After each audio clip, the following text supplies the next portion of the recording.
Hello and welcome to my channel. I hope you enjoy this story. I'm going to try and upload a new story each day. The Clockwork Doll. Prologue. The small, picturesque Isle of Wight had always been known for its quaint villages, rolling green hills, and the ancient legends that whispered through its forests and cobblestone streets. But some tales were too dark to be told, even in hushed tones. This is a story of Holly Arnold and the doll that should never have been made. Chapter 1: The Clockmaker's Gift. Holly Arnold, a quiet and curious young woman of 28, had recently returned to the Isle after spending several years abroad studying art and history. Her homecoming was marked by a mix of nostalgia and unease, as if the island's ever-present fog had seeped into her bones, clouding her mind with a sense of foreboding. One crisp autumn morning, as Holly wandered through the narrow lanes of her childhood village, she stumbled upon a shop she had never noticed before.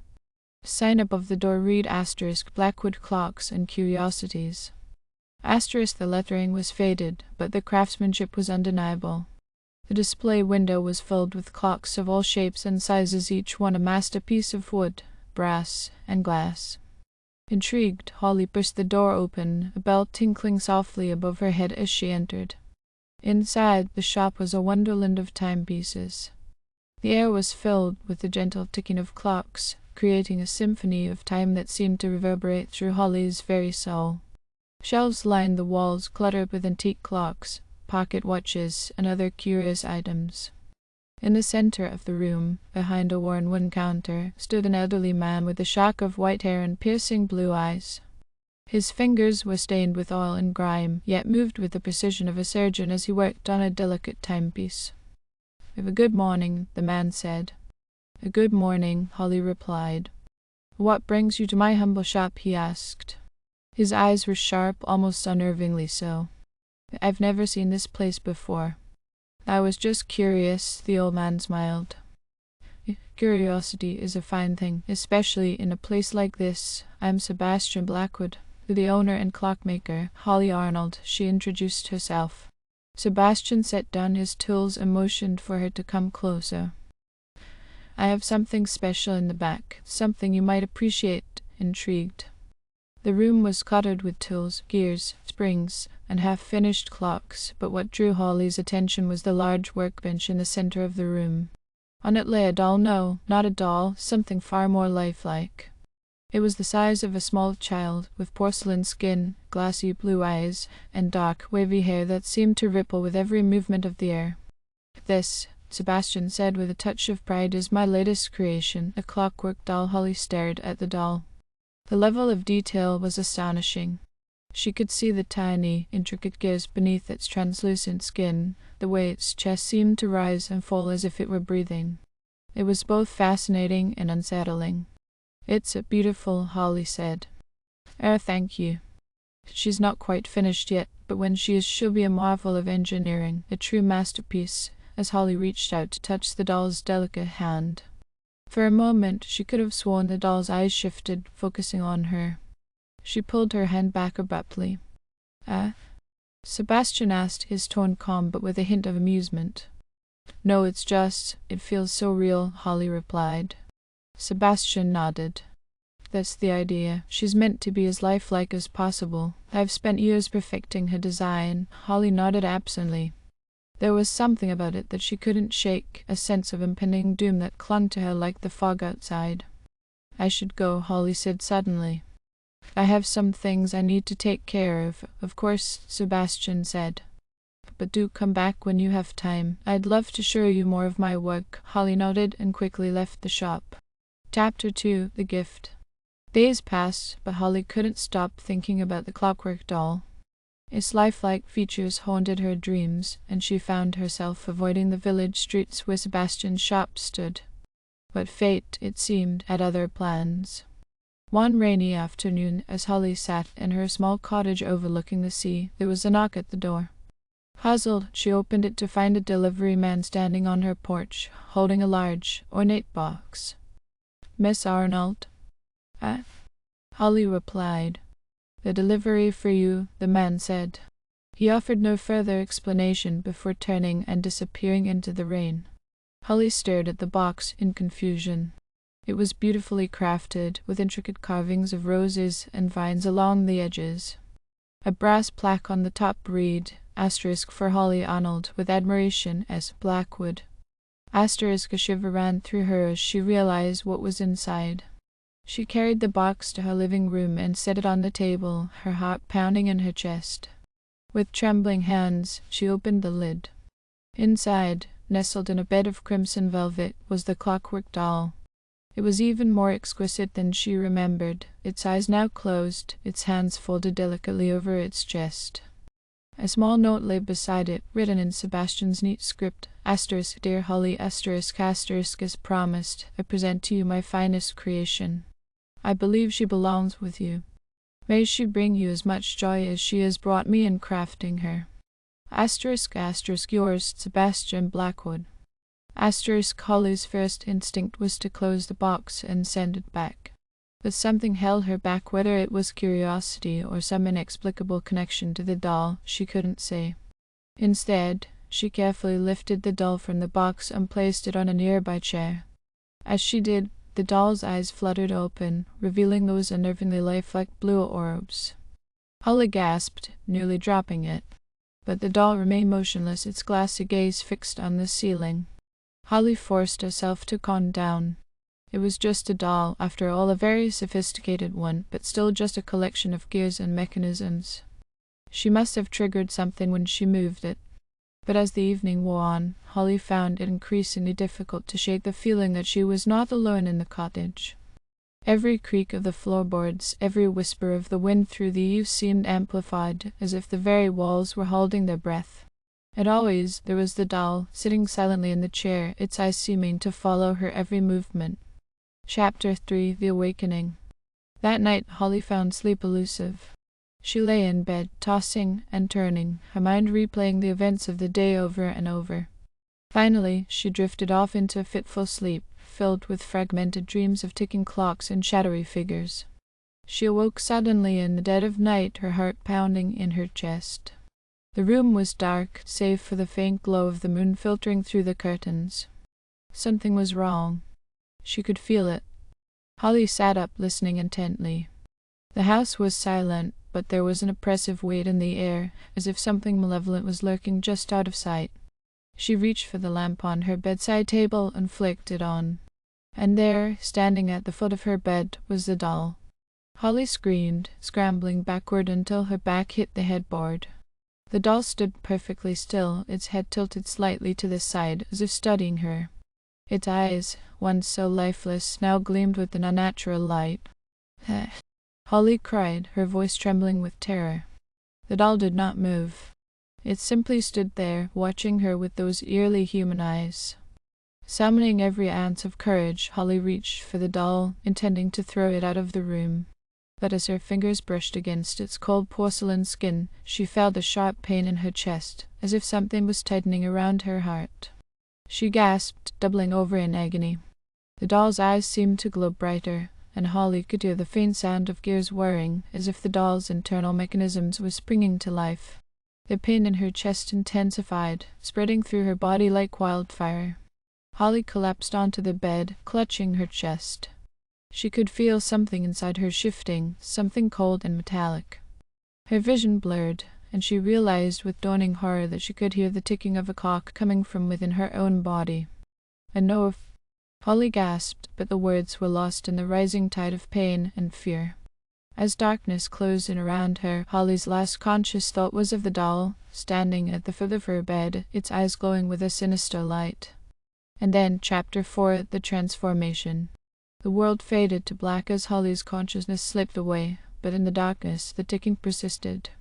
It was slow at first, a measured beat that echoed through the void, but it grew louder, more insistent, until it was the only sound left in the universe.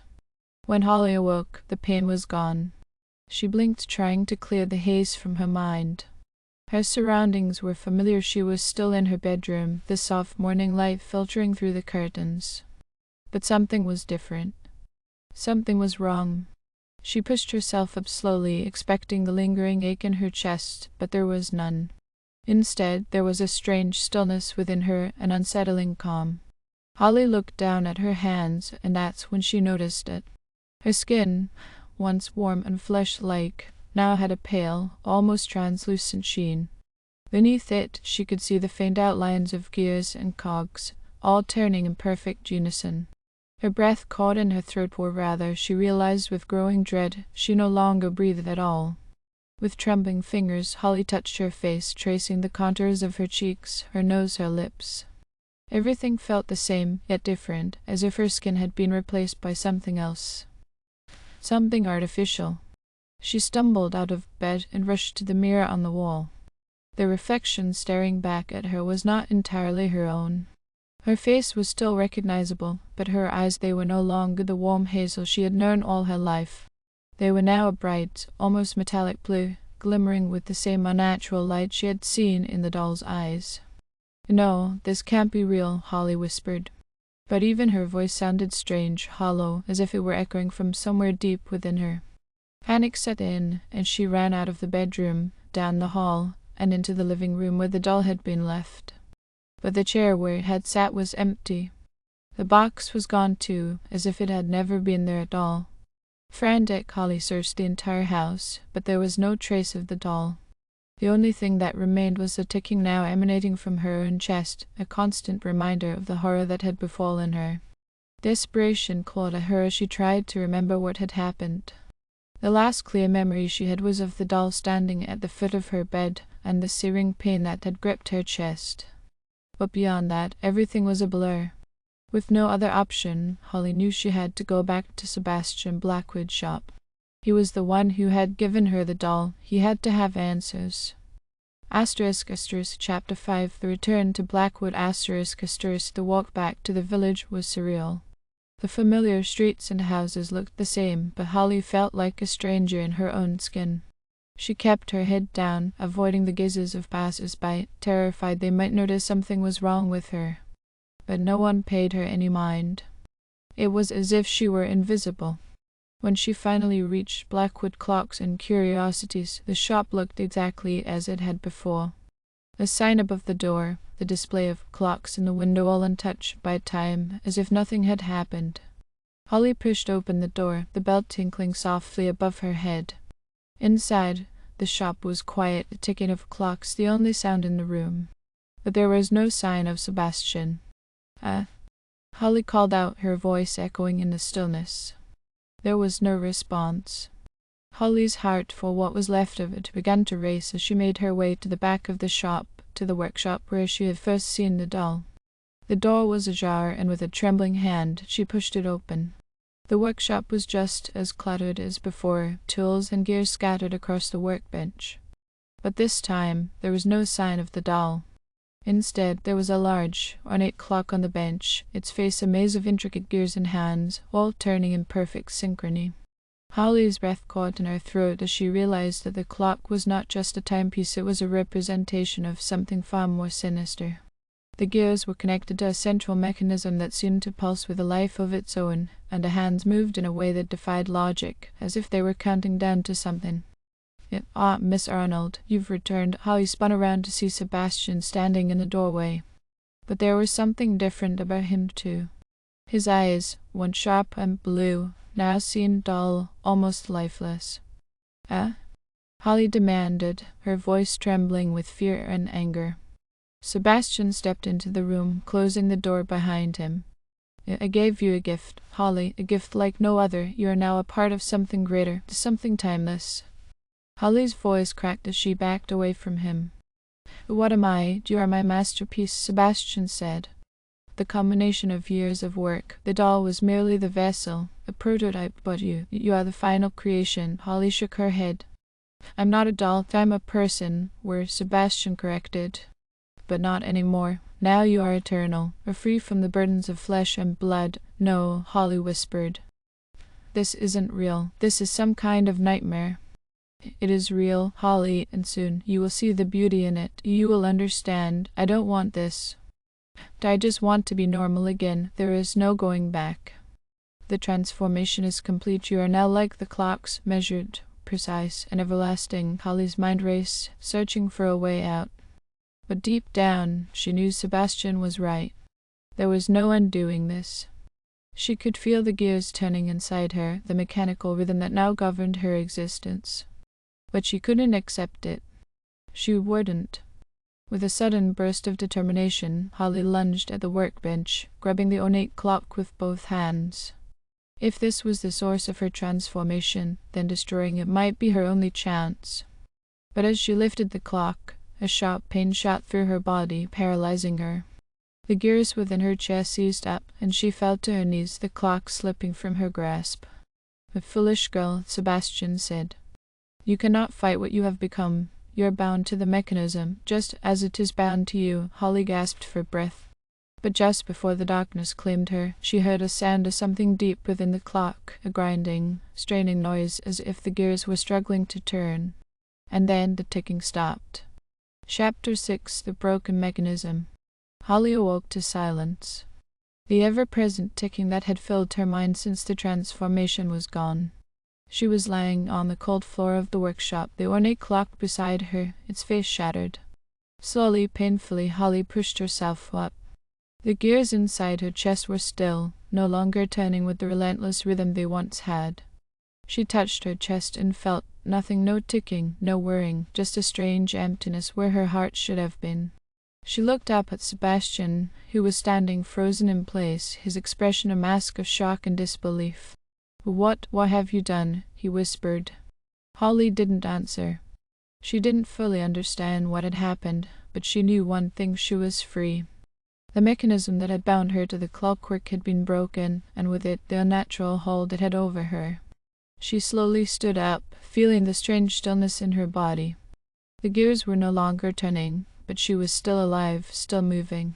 Somehow she had regained control. I don't know how," Holly said, "but I'm not your creation anymore. You don't understand what you've done. The clock, the mechanism, it was the heart of everything. Without it, you will."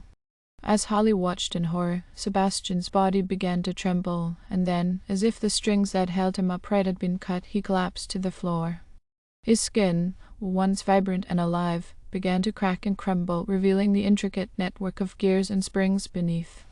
Within moments, he had disintegrated into a pile of dust and broken metal, the remnants of a man who had long since traded his humanity for something else. Holly stared at the remains, a cold realization dawning on her. Sebastian had not been entirely human for a long time. He had become a part of his creations, just as he had tried to make her. But without the central mechanism, without the clock that had powered them all, he had fallen apart. She glanced at the shattered clock on the floor, the one she had somehow managed to destroy. It had been the key, the anchor that held the whole twisted system. Chapter 7: The Final Stroke. Holly stood amidst the remnants of the shattered clock, her heart, or whatever had replaced it, heavy with a strange mixture of relief and dread. She was free from the ticking, the relentless rhythm that had threatened to consume her, but she was not the same as she had been before. She could still feel the cold, mechanical emptiness where her heartbeat had once been, a void that no amount of willpower could fill. She walked slowly around the workshop, taking in the remnants of Sebastian's life's work.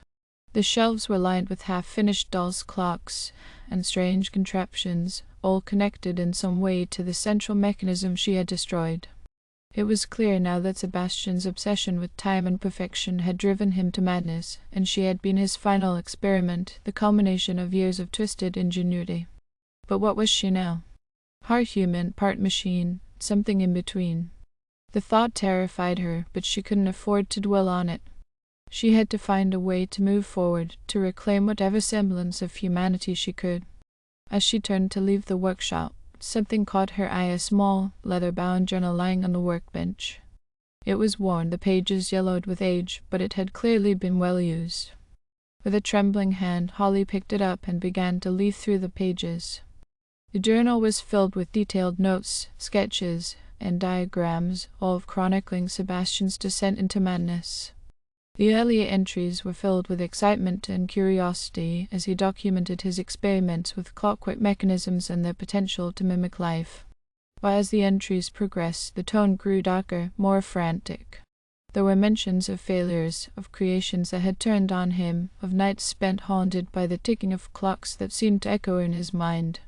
And then, In the final entries, Holly found references to her self-descriptions of her visits to the shop, of how he had seen in her the perfect subject for his final creation. He had become obsessed with the idea of merging the human soul with clockwork, of creating a being that could transcend time itself. The doll had been a test, a prototype, but Holly had been the real goal all along. Her hand shook as she read the last entry, written just days before her transformation. *, she is perfect. The mechanism is ready, and soon she will be too. I have no doubt that she will succeed where all others have failed. She will be eternal, and through her, so too shall I. The clockwork within her will never stop, never falter. She will be the masterpiece I have longed for all my life. Holly closed the journal, her breath coming in shallow gasps. She had been nothing more than a means to an end for Sebastian, a vessel for his twisted ambitions. But he had underestimated her, underestimated the strength of her will. The mechanism had been destroyed, and with it his hold over her. But now she was left with the question of what to do next. The journal had given her some answers, but it had also raised new questions about the nature of her existence, about whether she could ever truly be free from what had been done to her. She knew she couldn't stay on the Isle of Wight. The memories of what had happened here, of what she had become, were too overwhelming. She needed to get away, to find a place where she could start over, where she could learn to live with whatever she had become. As she left the workshop and stepped out into the cool morning air, Holly felt a strange sense of resolve. She would not let Sebastian's twisted legacy define her. She would find a way to reclaim her life, to forge a new identity that was hers and hers alone. But as she walked through the village, she couldn't help but notice the way people glanced at her, some with curiosity, others with unease. Had they sensed a change in her? Did they see something in her eyes, in the way she moved, that hinted at the clockwork ticking within? She quickened her pace, heading toward the ferry that would take her off the island. As she reached the dock, she paused for a moment, looking back at the village she had once called home. The fog was beginning to lift, revealing the familiar landscape of rolling hills and ancient trees. But it no longer felt like home. It felt like a place she had outgrown, a place that held nothing but memories of what she had lost. Without a backward glance, Holly boarded the ferry, feeling the rumble of the engine beneath her feet as it pulled away from the dock. The island slowly receded into the distance, the village shrinking until it was nothing more than a speck on the horizon. As the ferry cut through the water, Holly stared out at the endless expanse of sea before her. She had no idea where she was going, no plan for what she would do next. But for the first time since the transformation, she felt a flicker of hope. She was still alive. She was still Holly Arnold, no matter what had been done to her. And she would find a way to live with the ticking inside her, to make peace with the mechanical heart that now beat in place of her own. And perhaps, in time, she would find a way to stop the clock for good. Epilogue: The Unseen Observer. Far away, back on the Isle of Wight, in the small village Holly had left behind, the door to Blackwood Clocks and Curiosities creaked open, the bell tinkling softly in the empty shop. The workshop lay in shadow, the remnants of Sebastian Blackwood scattered across the floor, the shattered clock still sitting on the bench. But in the far corner of the room, something stirred. A pile of dust and broken gears that had once been Sebastian began to shift, a faint glimmer of light emanating from within the debris. Slowly, painstakingly, the fragments of metal began to move, drawn together by an unseen force. And then, in the silence of the abandoned workshop, the faint sound of ticking began anew. The end, or was it? Thank you for listening. I hope you enjoyed this story. Please don't forget to like, and even better, like and subscribe. Thank you very much, and I hope you have had or have a great day.